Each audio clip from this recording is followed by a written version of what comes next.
দেখ মা, এরকমের মানুষেরা কিন্তু মানুষকে শুধু ইউজ করতেই জানে। তুমি ঠিক বলেছো বাবা। যে আমার বাবার বাইক চুরি করে আর সেই বাইকে আমাকে ঘোরায়, সে কোনদিন আমাকে ভালোবাসতে পারে না। ওর সাথে মাত্র আমার 6 মাসের পরিচয়। এত অল্প সময় কেউ কাউকে নিজে থেকে বেশি কোনোদিনও ভালোবাসতে পারে না। আর তুমি যেটা বলতেছো, ও যদি ওইরকমই হয়ে থাকে, তাহলে তুমি ঠিক কাজই করেছো। ভুলটা আসলে আমার ছিল। এত অল্প পরিচয় কাউকে বিশ্বাস করাটা আমার একদমই ঠিক হয়নি।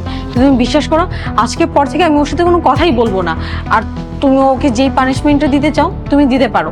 ওর সাথে আমি কোনো কন্ট্রাক্টই রাখবো না। ও আমার জন্য একদমই যোগ্য কোনো ছেলে না। তুমি বিশ্বাস করো, আজকের পর থেকে আমি ওর সাথে কোনো কন্ট্রাক্ট রাখবো না, বা ও আমার সাথে যোগাযোগ করতে আসলে আমি তোমাকে ইনফর্ম করব। তুমি আমার উপর বিশ্বাস রাখো বাবা। I am really sorry. আমি জানি আমি ভুল করে ফেলেছি, তুমি আমাকে মাফ করে দাও।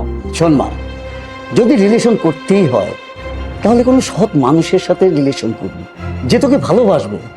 আর আমারও ভালো লাগবে যে না, আমার মেয়েটা একটা সৎ ছেলেকে ভালোবাসে, আর আমি ওই রকমের ছেলের সাথেই তোকে বিয়ে দেব। আমি তো তোকে লেখাপড়া শিখাচ্ছি, তাই না?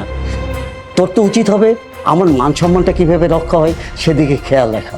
তুমি আমার উপর বিশ্বাস রাখো বাবা। আজকের পর থেকে আমি তোমার বিশ্বাস ভাঙবে এমন কোনো কাজই করব না। আমি আবারও তোমার কাছে মাফ চাচ্ছি, তুমি আমাকে মাফ করে দাও।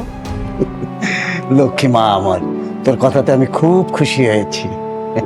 সারা জীবন তুই সুখে থাক, এই দোয়াটাই করি।